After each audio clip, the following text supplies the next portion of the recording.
does Advent mean in the context of our adventure?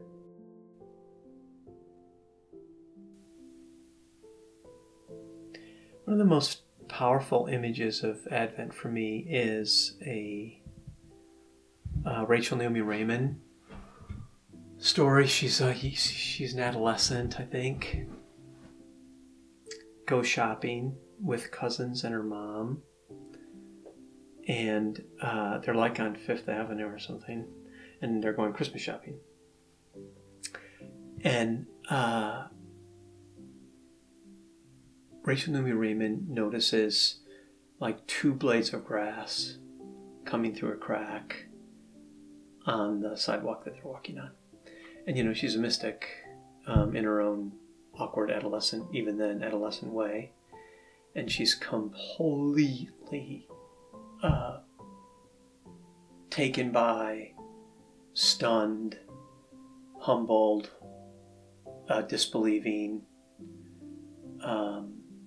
in awe.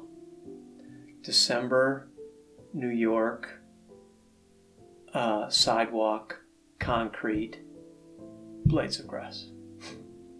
And there's songs about it, and it's not a totally unique image, but she's a great storyteller. So she says, as an adolescent girl, what that meant to her. And it always struck me like Advent for me is like the blades of grass.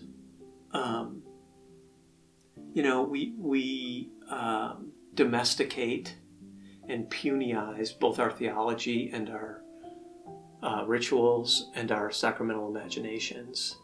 And Christmas is probably the worst example of it, of sort of turning the whole thing into the kids' nativity pageant. And don't get me wrong, I love kids, I love pageants, and it's about the cutest thing in the world. And the angel's wing is always sideways, and Joseph's rope usually falls off. Mary is like 1.5 feet taller than Joseph.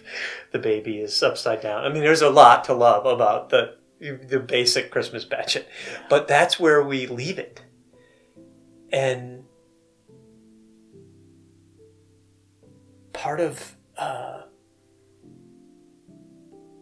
so it would be that image combined with the Katya Gordieva story. Katya Gordieva, Russian ice dancer, husband Sergei. And they were like, it wasn't even fair. I mean, you might as well just like have people go to sleep, like whatever, just give them the gold medal. And they were, you knew they slept together when you watched them skate. You're like, like, should we be watching this? They were so good, so sensuous. Oh, God. And they got put together when, like, she was 12 and he was 15. And they were both really good skaters, but they weren't going to be great. And some coach said, if they were a pair, they could really go places. And sure enough, they started skating together, and then they skated like every day of their life for like ever. And they really worked well together, to the point that, and I love this part of the story, he was like, 19 and she was 16, and he asked if he could kiss her. Like, oh. I always thought when I heard the story initially, like, if I ever have a daughter, that's who I want her to date. That they touch each other every day between the time she's 12 and now she's 4 years later. And he says, by the way, would it be okay if I kissed you? Like, I love that guy. Apparently they did, because they got married, and then they had this beautiful kid, and then they turned professional, and then they moved to the United States, and they were skating with this professional skating community. He hurts his back pretty badly. He's out for 3 or 4 months doing a lot of like core work, blah, blah, blah. Gets to the point where he thinks, okay, I think I'm good. Come back. And it's the first day that he's going to sort of go for it. So they've been like working up to it, and now he's going to do one of the genuine like lift over the heads. So she thinks, and she's just this petite spark plug, beautiful, powerful woman. And she says, I'm going to help him all I can, because, So she goes to jump at the point where he's supposed to lift her, and everything goes fine till about shoulder height, and then she feels like, I don't know if this is going to work. And then he gets her over his head, but she doesn't feel confident. All of a sudden, his hands disappear. She lands on her ass and her back, and it's bad. And she watches him peel off to the boards and then collapse. And she's like, oh God, his back went. That's terrible. And would that it had been his back, but it was his heart, which had exploded. And his dad died under very similar circumstances. And she pretty much knew he was dead. And they get him in the ambulance, and she and the coach follow, and then they get to the emergency room, and they're sitting there, and then it takes a little while, and then the doctors come out and have that doctor look. And they're like, we're really sorry, we did everything we could. And she turns to leave. And her coach, and she has that Russian hat on, and she looks pretty severe, Russian. And she says, go say goodbye to him. And she's like, no. Go say goodbye to him. Like, no. And then she's like, go. She walks in, her husband's corpse. His skates are cut off, put on the steel table next to the gurney. His torso's still warm. And she just goes and puts her hand on his torso, and she's terrified. She's never seen a dead body. It's her husband. She turns to go, and then she picks up his skates and holds them, and they're still wet.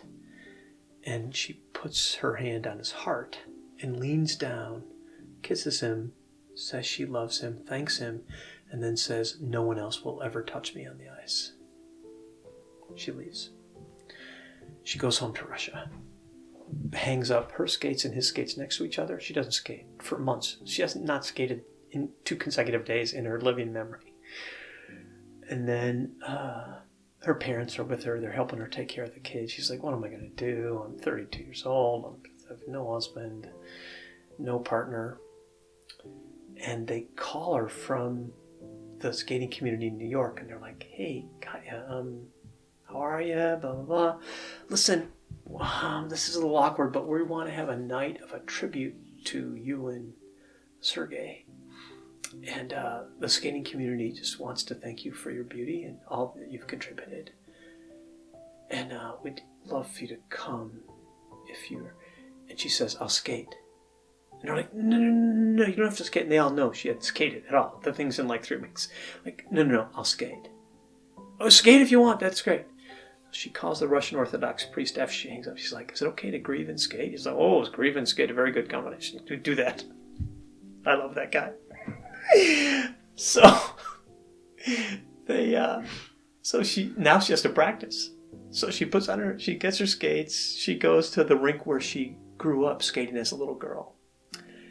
And she puts on her skates and she goes to the actual rink. And the doors for the Zamboni were for some reason left open. So there's this gap in the boards. And she's standing on the threshold of the ice. And she just can't bring herself to go on. So she just stands there for a while. And she goes incognito so no one will recognize her. And then she just happens to notice a little girl, maybe, 10, 11, right across the ice from her. And her violin career is sort of approaching at warp speed. She's not going to be a skater. And those of you, when you skate like this, you know it. Like your ankles become one with the ice. It's just not pretty. The only way she's staying like vertical is going hand over hand, holding onto the boards. And it's ugly. So Katya sort of watches her as she awkwardly makes her way around the ice. Now she gets to, and her mom is like, skate! So the little girl standing there, now there's like a, 10, 12, 15 foot gap in the boards, and she's going to have to crawl, which is humiliating. And so she stands there, and she's like, I need help. And she looks up, and there's this petite, sort of strong-looking woman standing there, and the little girl puts her hand out and says, will you help me? Katya Gordieva thinks, the last thing I told Sergey was, no one else will ever touch me on the ice. And she takes the little girl's hand, And the little girl says, I can't skate, I can't skate, I can't skate. And Kaya Gordieva says, oh, you can skate. And then she says, put your skates on top of mine. And then she picks the little girl up. The little girl places her skates on top of Kaya Gordieva. Kaya Gordieva puts her hands over the girl's shoulders and pulls her back so she feels confident. And then she gradually starts to skate. And the little girl gradually starts to trust her. And then they skate, and the little girl, her hair is sort of flying. She has this crazy smile on her face. And then Kaya Gordieva goes to return her to her mom. And she picks her up and goes to hand her to her mom. And then the girl turns her torso and grabs Kaya Gordieva, and as only an 8-year-old girl can hug. She's every cell of her body is hugging Kaya Gordieva. And she says, I felt beautiful. I felt beautiful. I skated. Thank you, thank you, thank you. I felt beautiful. And she hands the girl to her mom. The mom's crying. The girl's crying. And then Kaya Gordieva just skates. And at about the 47-second mark, people are like, wait. That is Kaya Gordieva. And then everybody moves to the boards, and she just gives it everything she has for about 3 minutes, which is all she has. And then she wrote this story, and in writing the story she says, as I stepped over the threshold off the ice, I heard a voice. And then she changes it to, no, I felt a voice within me. And the voice said, the new life is coming. I can feel it.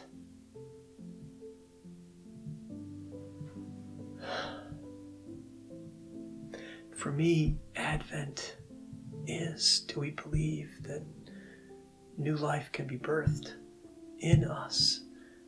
That the grass is tenacious enough to come through the cement and make its presence known, the sidewalk at Fifth Avenue in December?